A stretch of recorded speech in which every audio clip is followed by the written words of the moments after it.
Praise the lord. యోవేలు ప్రవక్త రాసిన యోవేలు గ్రంథము 3వ అధ్యాయము 21వ వచనము చదువుకుందాము. అయితే యూదా దేశంలో నివాసులు నిత్యముందురు, తరతరములకు యెరూషలేము నివాసముగా నుండును. యెహోవా సీయోనులో నివాసిగా వసించును. ఇక్కడ 3 ప్రదేశాలను దేవుడు ప్రస్తావించాడు. ఒకటి యూదా రాజధాని అయిన యెరూషలేము మరియు సియోను అని ఈ 3 ప్రాంతాల పేర్లను లేదా ప్రదేశాల పేర్లను మనం చూస్తున్నాం. రెండవదిగా నివసించటం, నివాసం చేయటం అనే మాటలు మనం చూస్తున్నాము. ఈ యొక్క అధ్యాయం అంతా కూడా మనం సందర్భాన్ని గమనించినట్లయితే యూదా మరియు యెరూషలేము యొక్క పునరుద్ధరణ గురించి, రక్షణను గురించి ప్రవచనాత్మకంగా యోవేలు ప్రవక్త తెలియజేస్తున్నాడు. దేవుడు ఇతర రాజ్యాల వారిని వారు చేస్తున్నటువంటి దుష్టత్వాన్ని, వారి పాప జీవితాన్ని ఖండిస్తున్నాడు. వారికి తీర్పు తీర్స్తానని తెలియజేస్తున్నాడు. వారి యుద్ధమునకు సిద్ధపడాలని కూడా సెలవిస్తున్నాడు. కానీ తన ప్రజలైనటువంటి యూదా ప్రజలను, యెరూషలేము నివాసులను ఆయన ఉద్ధరిస్తానని, వారికి శ్రేయస్సు కలుగజేస్తానని, భవిష్యత్తులో మంచి ప్రణాళికలు కలిగి ఉన్నానని మాత్రము వారి విషయంలో ఎంతో నిరీక్షణతో కూడినటువంటి మాటలను తెలియజేస్తున్నాడు. ఇక్కడ మన ధ్యాన వచనంలో చూసినట్లయితే ఎంతో చక్కటి మాటలు మనం చూడగలుగుతున్నాము. ఒకటి, యూదా దేశంలో నివాసులు నిత్యం ఉంటారు. అంటే ఎప్పుడు కూడా అది నిర్జనంగా ఉండదు.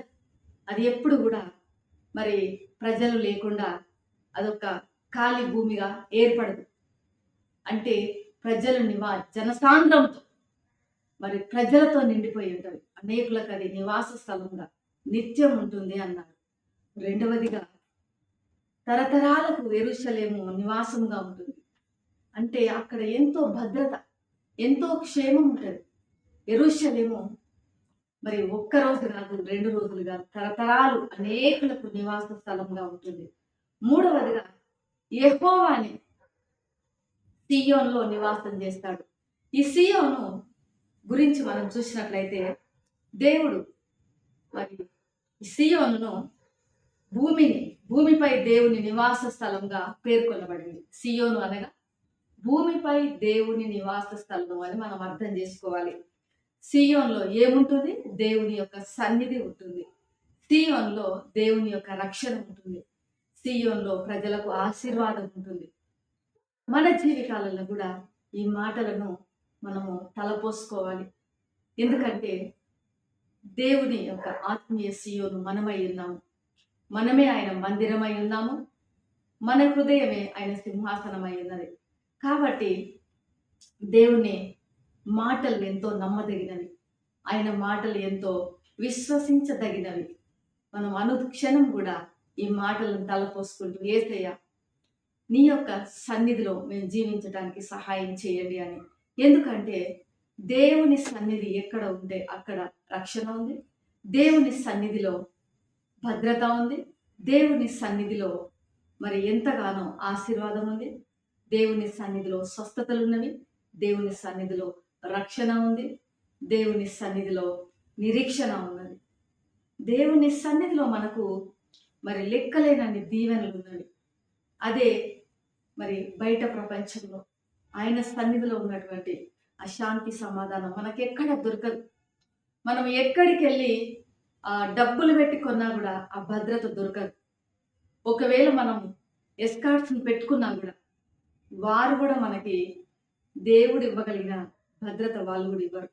అంత క్షేమాన్ని వాళ్ళు ఇవ్వరు. డబ్బు ఖర్చు పెట్టినా కూడా మనకు దొరకదు. అంతగా దేవుడు తన భద్రతను మనకు అనుగ్రహిస్తున్నాడు. కాబట్టి చిన్న బిడ్డల్ని మనం చూసినట్లయితే చిన్న బిడ్డల్ని మనతో రమ్మంటే ఎవరు రారు. వాళ్ళ మమ్మీ, వాళ్ళ డాడీ ఎక్కడుంటే వాళ్ళు అక్కడే ఉంటారు. ఒకవేళ మనం చెయ్యి పట్టి వాళ్ళని ఇలా లాగినా కూడా వాళ్ళ మమ్మీ డాడీని హత్తుకొని ఉంటారు.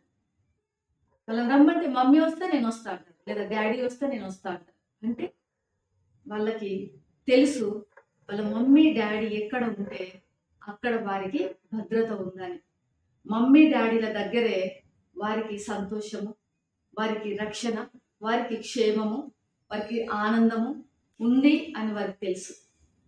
ఎందుకంటే మమ్మీ డాడీల యొక్క ప్రేమను వాళ్ళు రుచి చూసి ఉన్నారు.